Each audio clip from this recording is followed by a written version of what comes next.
রান্না করতে গিয়ে কড়াটা কি পুড়ে গেছে তাই নিয়ে আপনারা চিন্তা ভাবনা করছেন? চিন্তা করবেন না। আজ আমি এমন একটি রেমেডি বানিয়ে দেখাবো, কোনো রকম ঘষা মাজা ছাড়া, অর্থাৎ বিনা পরিশ্রমে করা খুব সুন্দরভাবে পরিষ্কার হবে। বন্ধুরা, মালবিকা কিচেন উইথ ভিলেজ ফুডে আপনাদের সবাইকে স্বাগত জানাই। আজ আমি আপনাদের সাথে খুবই সুন্দর একটি আপনাদেরই রান্নাঘরে উপকারী ভিডিও শেয়ার করব। সেটা হলো, দেখুন, আমাদের অনেক ক্ষেত্রে রান্না করতে গেলে কড়া পুড়ে যায়। তো আপনারা চিন্তা করেন যে কিভাবে ওই পোড়া দাগটা আর কি তুলবো। চিন্তা করার কোনো কারণ নেই।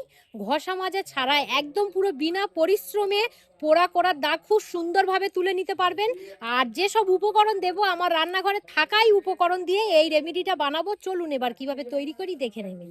দেখুন বন্ধুরা, কড়ার অবস্থাটা কেমন হয়েছে। এবার আমি বলে রাখি, আমাদের রান্নাঘরে যে কোনো সবজি চচ্চড়ি বা তরকারি বা অনেকের যেটা আর কি আমাদের মহিলাদের একটাই ভুল হয়, সেটা হচ্ছে দুধ জাল দেওয়া। এটা কিন্তু কম বেশি সবার বাড়িতেই হয়।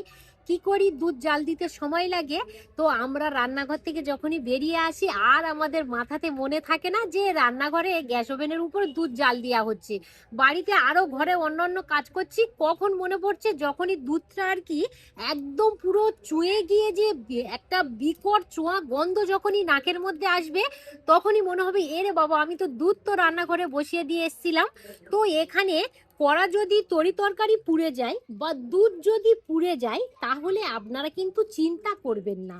আমি যে কটার উপকরণ দিয়ে যে রেমেডিটা বানাবো, শুধু আপনারা দেখতে থাকুন। কেউ স্টেপ বাই স্টেপ দেখবেন, কেউ স্ক্রিপ্ট করে দেখবেন না। দেখুন, এই সেই ম্যাজিক উপকরণ। এটার নাম আমি এখন বলবো না। এটা কিন্তু আমাদের হাতের কাছে, অর্থাৎ রান্নাঘরে কম বেশি সবার বাড়িতে থাকে। তো এই উপকরণটা আমি কি দিলাম, অবশ্যই পুরো ভিডিওটা যদি আপনারা দেখে থাকেন তাহলে সবাই বুঝতে পারবেন যে এই যে উপকরণটা আমি কি দিলাম। সেম আমি একই আর একটা উপকরণ নিয়েছি। এই দুটো নাম আমি এখন বলবো না, একটু পরে আপনারা ঠিক বুঝতে পারবেন যে এই উপকরণ আমি দুটো কি দিলাম। দেখুন, একটা হচ্ছে কালো দিয়েছি আর একটা হচ্ছে সাদা দিচ্ছি। এটা নর্মালি জিনিস, আমাদের হাতের কাছেই সব সময় থাকে। লবণ ঠিক আমি 1 চামচ নিয়েছি, লবণটাকে এইভাবে দিয়ে দেব। বেকিং সোডা আপনারা সবাই চেনেন, তো বেকিং সোডা সেম আমি 1/2 চামচ নেব। 1/2 চামচ বেকিং সোডা নিয়েছি। এবার এই বেকিং সোডাটাকে জাস্ট এইভাবে দিয়ে দিলাম। নিয়েছি ভিনিগার। ভিনিগার যদি আপনাদের হাতের কাছে না থাকে তাহলে এক টুকরো পাতিলেবু দেওয়ার চেষ্টা করবেন। দেখুন, ভিনিগার দেওয়ার সাথে সাথেই কিন্তু ঠিক এরকমই আর কি হবে। তো আমি এখানে ঠিক ভিনিগার 2 চামচ ব্যবহার করব। 2 চামচ ভিনিগার ব্যবহার করেছি। এবারে এখানে আমি নিয়েছি ডিটারজেন্ট লিকুইড, ঠিক আমি 2 চামচ দিয়ে দেব। 1 চামচ। দেখবেন এটা দেওয়ার সাথে সাথে একটু হালকা ধোঁয়া উঠবে। এখানে আমি 2 চামচ দিয়ে দিয়েছি। এবারে যেটা করব, প্রত্যেকটা উপকরণ এইভাবে ভালো করে মিশিয়ে নেব। আর যতটা আর কি পুড়ে গেছে ঠিক ততটা জায়গা এইভাবে একটু লাগিয়ে নেব।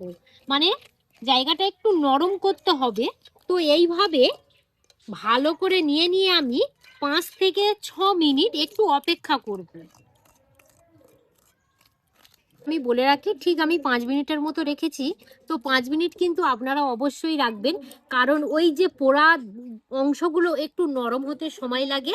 এখানে এবার আমি কি করব, দেখুন, আমি এখানে একটা চামচ নিয়েছি। চামচের সাহায্যে কত সুন্দর এই পোড়া অংশগুলো আমি একদম পুরো তুলে দেখাই। দেখুন, যেহেতু এখানে আমি 5 মিনিটের মতো রেখে দিয়েছিলাম, খুব সুন্দরভাবে কিন্তু নরম হয়ে গিয়েছে। এই দেখুন কত সুন্দর উঠছে। দেখুন, এই দেখুন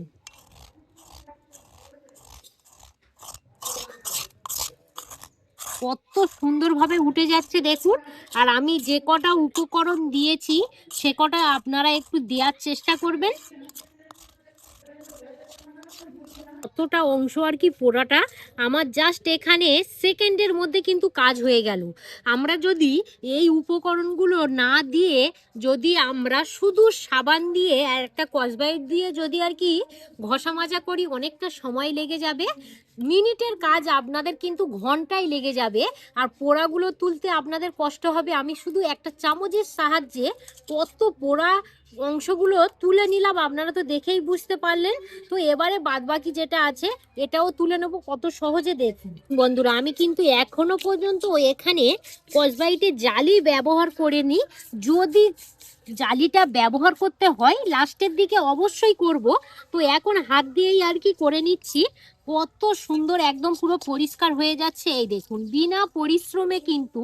না হলে দেখবেন আমাদের জালি দিয়ে গা জোর ভরে দেখবেন আধ ঘন্টা 1 ঘন্টা খালি পোড়া দাগটাই তুলতে হচ্ছে।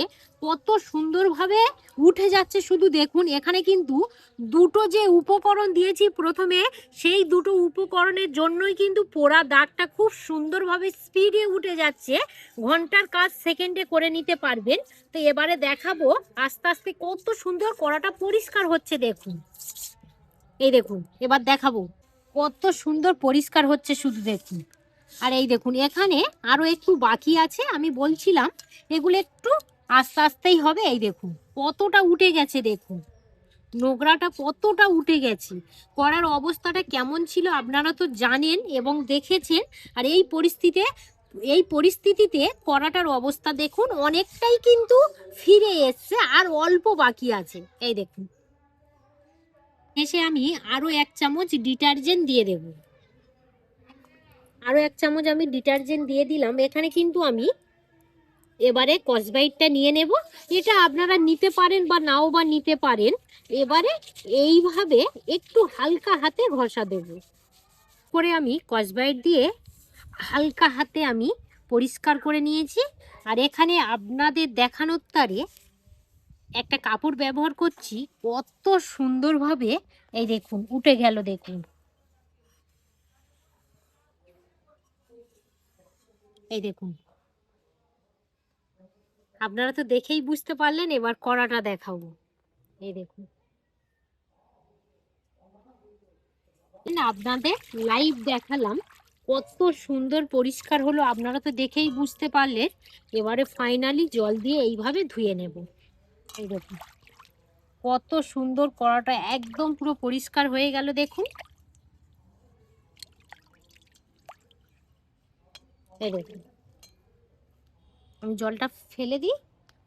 যদি আপনাদের করার পরিবর্তে কোনো ফ্রাই প্যানের মধ্যে হয়তো দুধ জাল দিচ্ছেন, দুধটা পুড়ে গেছে, সেম পদ্ধতি আমি যেটা আর কি আপনাদের সাথে শেয়ার করলাম সেই পদ্ধতিটা আপনারা ফলো করবেন।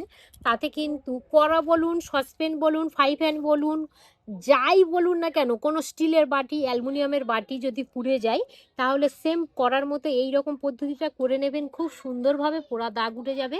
আপনারা কি দেখে বুঝতেই পাচ্ছেন যে এই কড়াটা কিছুক্ষণ আগে কি পরিমাণে পুড়ে গেছিল? কেউ কিন্তু দেখে বুঝতেই পারবে না যে এই কড়াটা আর কি পোড়া করা ছিল। এবার আমি বলে রাখি, এখানে দুটো জিনিস প্রথমত ব্যবহার করেছি। প্রথম যেটা আর কি কালো যে জিনিসটা ব্যবহার করেছি সেটা হলো পুরানো তেঁতুলের কাঁচ। পুরানো তেঁতুল হতে হবে।